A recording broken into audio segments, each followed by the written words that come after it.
Here is 5.4, the inverses of functions. Determine if the following function has an inverse. Now, what it really means is the inverse a function as well? Now, how do you know if you have a function to begin with on the graph?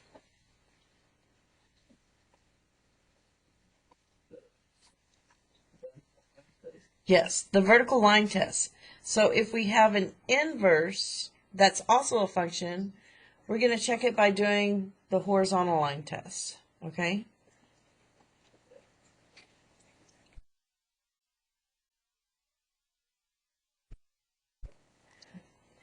And this is the best way to tell if a function has an inverse.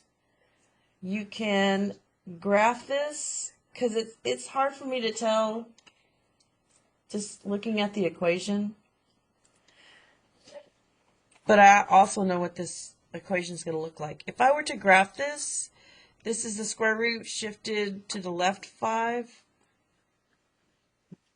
It's going to look something like this. Okay. And can I draw a horizontal line anywhere and cross the function more than once? No. So that means it passes it just like the vertical test. So that means it does have an inverse. Could you put it in the calculator too? Is that like what you're meaning? You can. It's just, I'm hoping by now, like this function, since we did 5.1, you would know what the graph looked like. Okay. And then, like, looking at this, what does this graph look like? It looks like a V. And if I draw this, oh, that's the worst absolute value function I've drawn. I apologize. I can draw this vertical line horizontal line right here. And I see that it crosses 2 points. So I know that the inverse is not a function. So we say it does not have an inverse function. I just mean whenever we start like adding numbers to it, like so like whenever we get down here, no matter like if it never mind. We'll get there. I don't know what I'm trying to say. No, you're good. Usually when I ask, you have a 50-50 chance of it being having an inverse function, but when it says, can you find it, 99% of the times it will have an inverse. Okay. This one's a horizontal. Yeah, it's a horizontal line test instead of a vertical line test. And it says, how do we find an inverse? Well, there are 2 steps that I take, and you can reverse them if you want. The first thing I do is I swap x and y.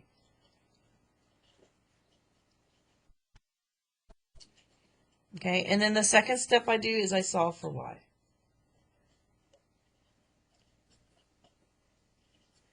And it's okay if you want to solve for x and then swap. But you got to do these 2 steps.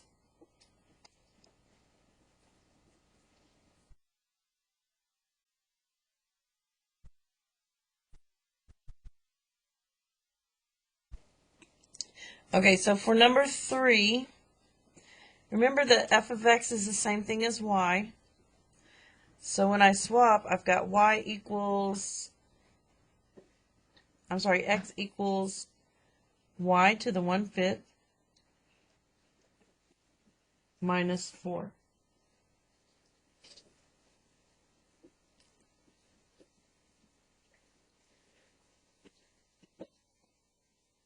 Okay, now when I solve for y, I have to add 4 to both sides.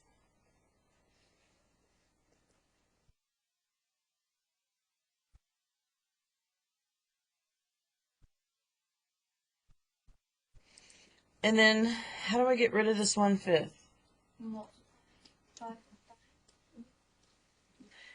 Not multiply by 5, but yeah, raise it to the 5th power. So I'm just going to go ahead and write the answer, x plus 4 to the 5th power.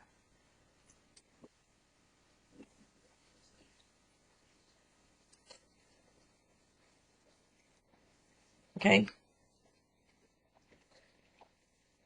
Right, next.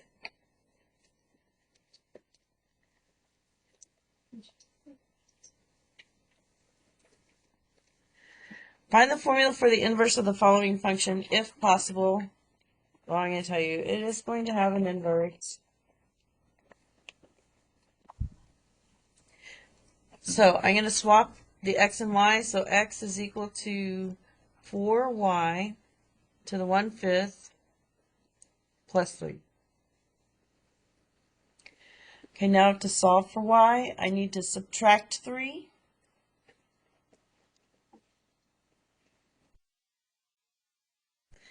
Divide by 4.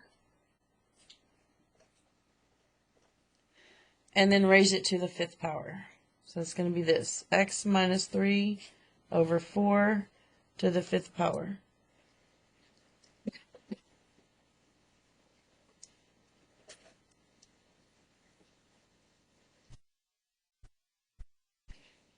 All right.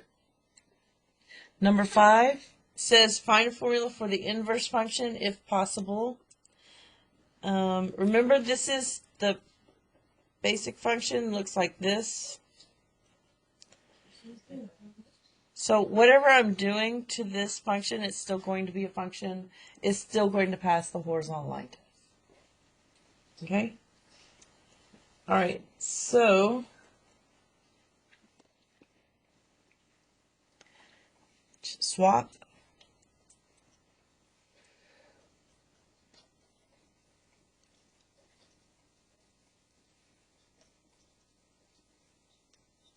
What's my first step? Yeah. Yeah, subtract 3 on both sides.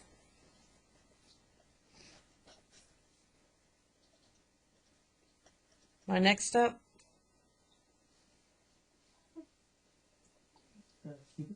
Yes, cube both sides. I'm going to draw this over here.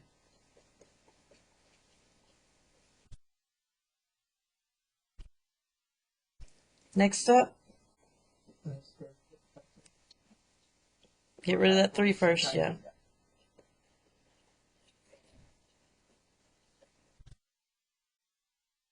Okay, and then I want to take the cube root. And it's going to look complicated. We're not going to cube this. Okay?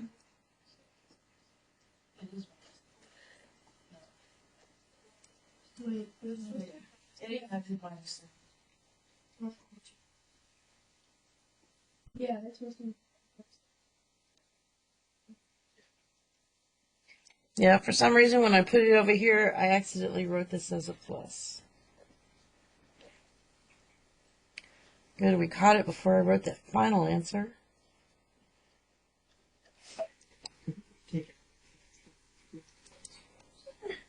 Can we take it out? Yeah. What do you mean by that? Because it's to the 3rd power, so it can No, because I have this tag along right here that doesn't, it's not balanced with it. If it was only this, I could.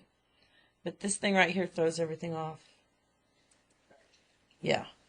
Gotcha. All right, number 6. Same thing, we're going to swap.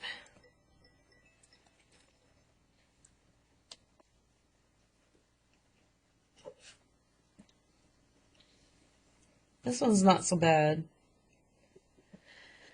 So here I'm doing 1, 2, 3 things. So I've got to cube it first.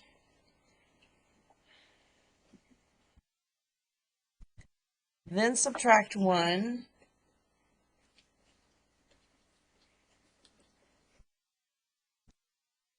Then divide by 4.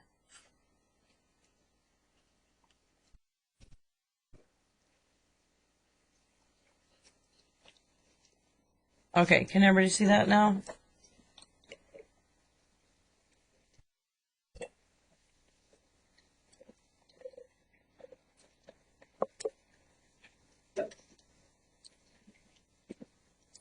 Okay, so these are all doing the same steps. We're just swapping.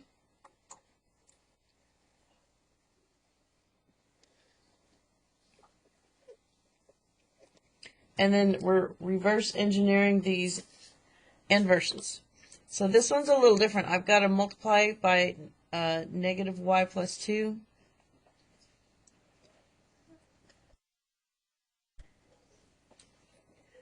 Okay, so in this case, we can't have a 2 there, right?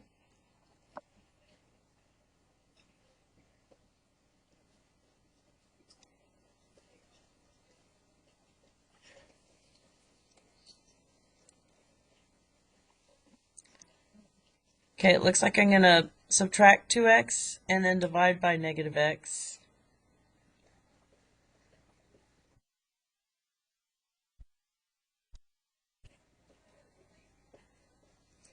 So that'll change it all positive.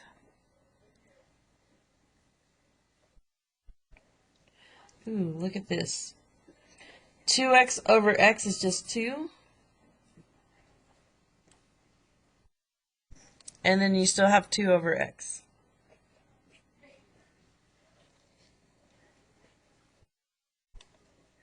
Okay, y'all good?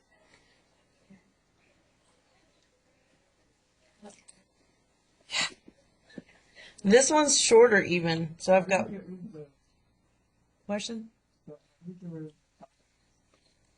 The top x, because here they simplified. This is 2x over x. with- Yeah, you can do this.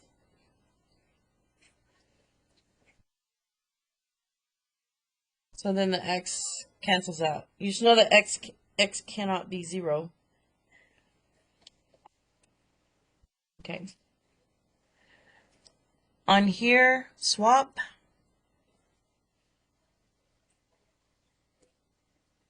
What's the first step I do? Make that x, make that y and x. Sorry. X equals y minus 9 over 4. Yeah, times by 4.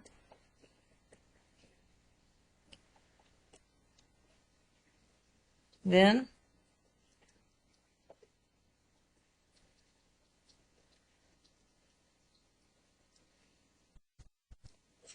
okay. Like on the test, if we write something in one of the blanks, do we still have to show the button? If like your answer is the last step, I'm okay with that. You don't have to repeat.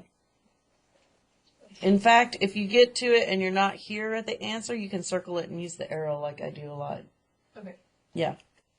It just doesn't make sense to repeat.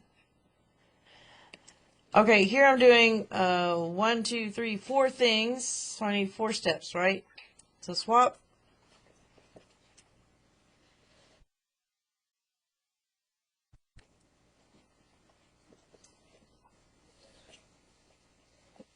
What's the first thing to do? Yeah, 3x equals 2y fifth plus 6. Next step? Yes. Halfway done. Next step? Yes. And then our final answer should be this, what? Yeah.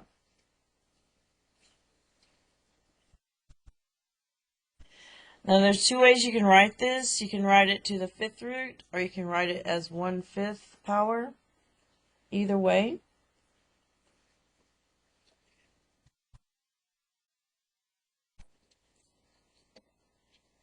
Okay. Number 10. So now what we're going to do is we're going to look at compositions of functions. I have 2 functions here, f of x and g of x. And I want to, whatever I'm doing to f of x, the x there, I'm going to do the same thing to this. So it looks like I'm going to take the square root of this and then subtract 4. Well, like whatever I'm doing to f, that's what I'm going to do to g of x. So I'm taking the square root and then subtracting 4. So I take this whole thing, I take the square root, and then subtract 4. Now, I I can't take the square root of this because even though 4 is a perfect square and x squared is a perfect square, the sum is not. Okay? The difference is not either. But if this was a perfect square, I'd have a middle term, and there's not one. So that's all I can do to it. Okay?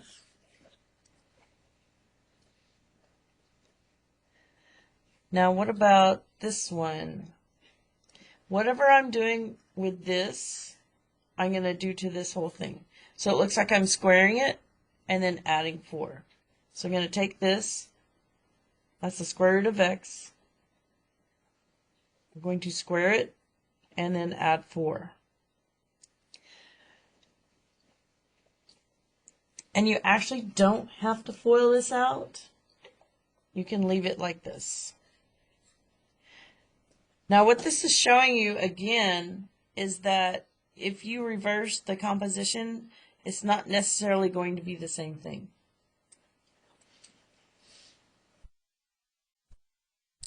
Okay? Now, if these were inverses of each other, I would have found this. F of g of x is equal to x. That's what I would have found. That would mean that the inverse of f of x is actually g of x, and the inverse of g of x is actually f of x. But this is not the case. Even though separately the steps are inverses, when you put them together, they're not. And you can look at that on the graph. I actually took these out. These are inverses. Let me show you one that's not.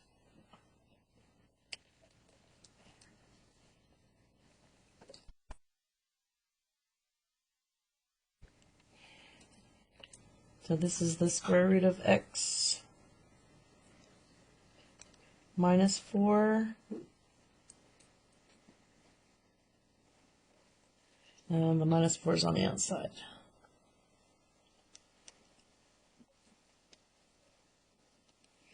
The second function is x squared plus 4.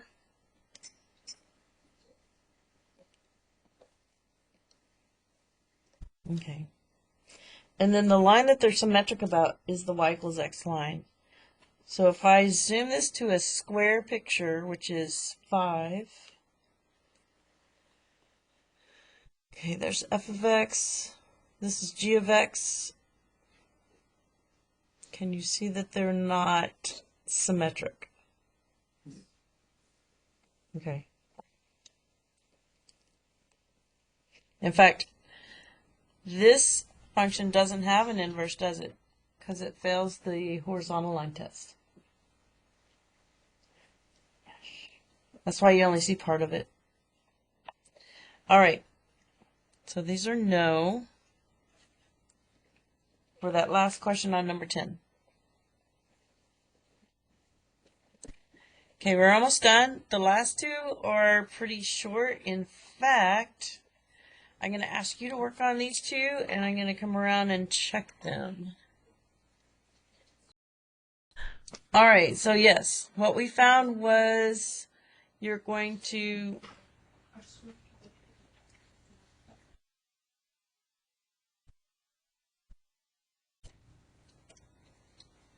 and here you're going to add 4 and then divide by 10.